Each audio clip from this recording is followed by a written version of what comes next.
afaan Oromoos ta'ee afaan feetan afaan Arabiis Ingiliffa afaan Oromoo fi garuma afaan feetanitti jijjiirrattanii afaan Oromootiin dubbisuun aappii bareeddu tokko isiniif fidee dhufe akka isiniif galuutti yookiin gariin buufattanii fa'aa itti fayyadamuu kan walaaltan yeroo hedduu natti maa turtanii har'a immoo haala isiniif sirraatu isinii qabadhee dhufe kabajamtoota hordoftoota keenya har'a toorarraa torbaan tokkoof badeen ture namoonni hedduun gama keessaatiin naa barreessaa turtan ergaan keessa na qaqqabee jirra har'a immoo deebinee jirra namni shira xaxuuf namni hamlee nama cabsuu yaadu tokkollee galma gahuu hin dandeenye kanattuu yuutuubii irratti viidiyoo dhaabeen jira ammas inshaallah addaan hin kutu yoo rabbiin jedhe du'aa walii goona isiniin jecha har'a kana isin agarsiisa yalla tokkoof jecha gara yuutuub kanarraa badeen ture har'a alhamdulillah walitti deebine jirra galata rabbi namoonni hedduun na gaafachaa turtan galatoomaa nagaadhaan dhufeen jira mee aappii kanaan isin agarsiisa obboleewwan kiyya kana booda nam tokko afaan fedhee ofumaaf toroggomata jechuudha Pilaastora keessa seentanii divooseen deebikirishanii jalaa buufattanii yoo feetan kommentii jala qabaa jalaa telegiraama kee jala qabattanii faadhattanii bakka feetanii buufattan kana aappii kana jechuudha nama miiliyaa 100 buufate aappii kana akkuma argaa jirtanii bakka feetan isiniif ka'a deebikirishanii barreeffama yoo gaxxuxxanis ni buufattanii telegiraama kee jalaa isini buufattanii asiis buufachuu ni dandeessanii akkasitti mee gadi bu'ee hadhumoo obsaan na eegaa. Kanaafuu har'a inshallah barumsa keenyatti deebinee jirra Allah yoo fedhee fi itti fufnaa ammallee kana nama miiliyaa 100 buufate aappiin gadi bu'ee dhumaa jira kanaafuu obsaan na eegaa isiniin jechaa obboleewwan kiyya aappii bilbila kanarratti fuula bilbila akkas ibidda bobeessu kan ammoo yoo fitan isiniif maxxansa inshallah marsaa lammaffaa irratti haala kanaan mee gadi bu'ee dhumeera natti fakkaata mee walumaan laalla aappiin kun amma bu'ee dhumeera suutaan yoo na hordoftan isiniif galaa open gootanii seentanii aappii kana bakka isin banachuu yookiin wallaaltan ta'es dagattan ta'ee waan isiniif hin galetu jira.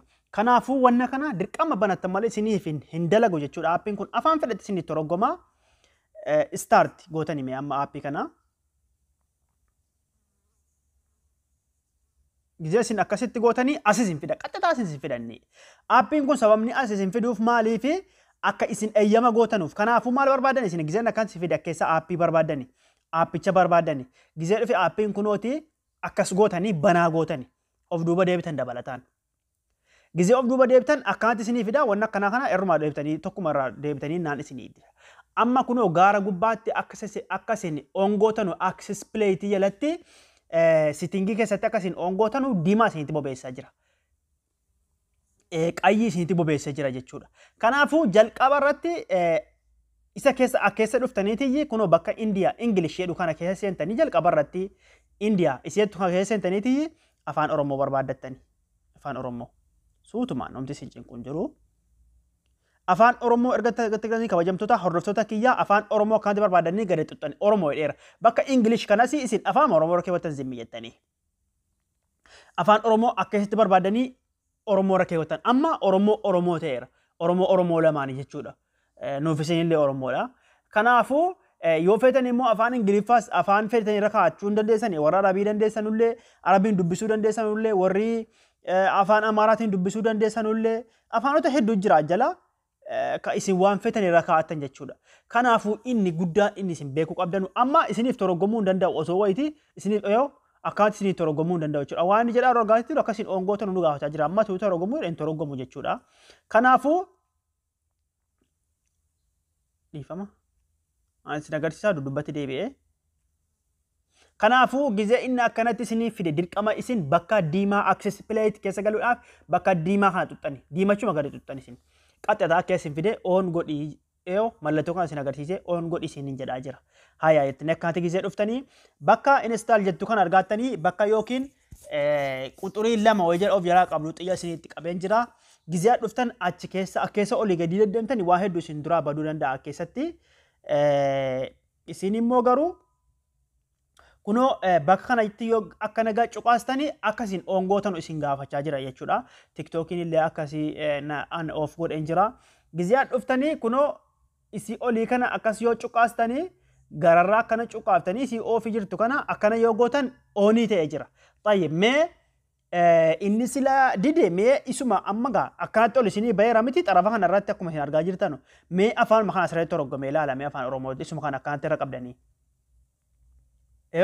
tajaajila kennee dhageetaniitu miti kunoo afaan Ingiliffaatiin kan barraa'e afaan Oromootiin jijjiiree jira. Kunoo isii kana ammoo akkuma isin argaa jirtanu afaanitti jijjiiree jira jechuudha. TikTok kun afaan Oromootti yoo argamte isiis afaan qabdi qofaatti. Xaayyib amma gaa akkaantis ni baheera aappiin diimaa isinitti bobeessaan jiru kunoo akkeessa diimaan hin jiru isin dhumeera jechuudha. Eessa deemtan amma isin waan namni isiniif barreesse waan maammaa fakkeenyaa fi waastaappiidhaan wanta kan isin agarsiisa. Akkuma argaa jirtan afaan Arabiitiin barraa'ee jira. Idaa kunta muslim jedhe namichi tokko asirratti mee afaan Oromootti deebifadhe dubbisee isin agarsiisa mee. Afaan Oromootti deebi'ee jira jechuudha. Qur'aanni haala isaan yommuu dubbatu eeyyee gadi of deebisee fi rabbiin irraa akka ta'e ni dubbata. Garuu namichi afaan Oromootti jijjiiree jira malee namichi asitti kunta muslim Al-Qur'aan Al-Kariim wafii akkaataa afaan Oromootiin dubbifachuu dandeessan jechuudha. Afaan Oromoo saammoo hin jabaata afaan Oromoo sanuu afaan Oromoo qulqulluu dhagaa jechuudha. Waan ta'e qiliqqilii gooneeti kan nuti dubbannu ni beektanii obboleessa keenya obboleewwan kiyyaa. Kanaafuu akkasitti afaan asirratti dubbifattanii xaayib feesbuuk keessa immoo galee isin haa agarsiisu jechuudha. Mee feesbuuk keessa fakkeenyaa fi feesbuuk keessa galeen isin agarsiisa. Amma fakkeenyaa feesbuuk keessa yoo gallee kun amma kommentii kun hundi afaan Arabaatiin naa barraa'ee afaan Arabaa waan dubbisuun beekna akkaataa irra qabeetan afaan Oromootti jijjiira ammanni akkuma argaa jirtan afaan Oromoo dubbifachuu hin dandeessan jechuudha.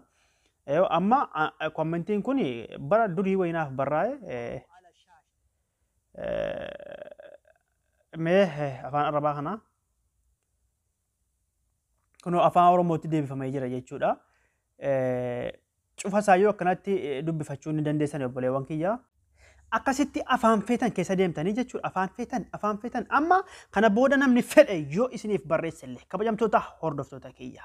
Ingiliffas mee hiikeen isin agarsiisa. Amma fakkeenyaaf zayitii kana fakkeenyaaf zayitii rifeensaa dibatanuudha. Amma afaan Arabaa kana waan jarri jedhan hin beeku. Dubbisuu hin beeku fakkeenyaaf jala kanatti Ingiliffaan barreessanii gubbaatti afaan Arabiitiin barreessan miti hin rakkattanu. Kana fiddanii isaan afaan Arabii irra qabdanii akkanatti dubbifattanii. Rammoo sirrii hin hiikni haa ta'u malee meeqa deebitanii isa kanarratti yoo qabattanoo. Xayyib mee kanarraa deebinu ammas xayyib. Mee kommentiilee baay'een kana Joo Baayiden kana mee waan jarri barreessaniif ilaalla afaan Ingiliffaatiin barraa'e qulqulluu waan ta'e jennaan namoota harka qalleeyyii ta'an kun saba waaqayyootiif jedha. Kommentiin ni jalqabaa kunoo maal jedhaan haa ta'u malee ibidda akkuma argaa jirtan afaan Ingiliffaatiin barraa'e tokko tokko tarii dubbisuu yoo dadhabame akkasitti irra qabattanii dubbiftan jechuudha. Kabajamtoota hordoftoota kun hojii irra ooluu dhukkuba COVID-19 akkasitti jechuudha obboleewwan kiyyaa afaan Oromootiin afaan feetanitti torgomachanii haala gaariidhaan itti fayyadamuu dandeessan kabajamtoota hordoftoota kiyyaa. Barumsi keenya har'aa kana fakkaata haga barumsa biraatiin walitti deebinutti nagaannaa jiraadhaa galatoomaa yalla.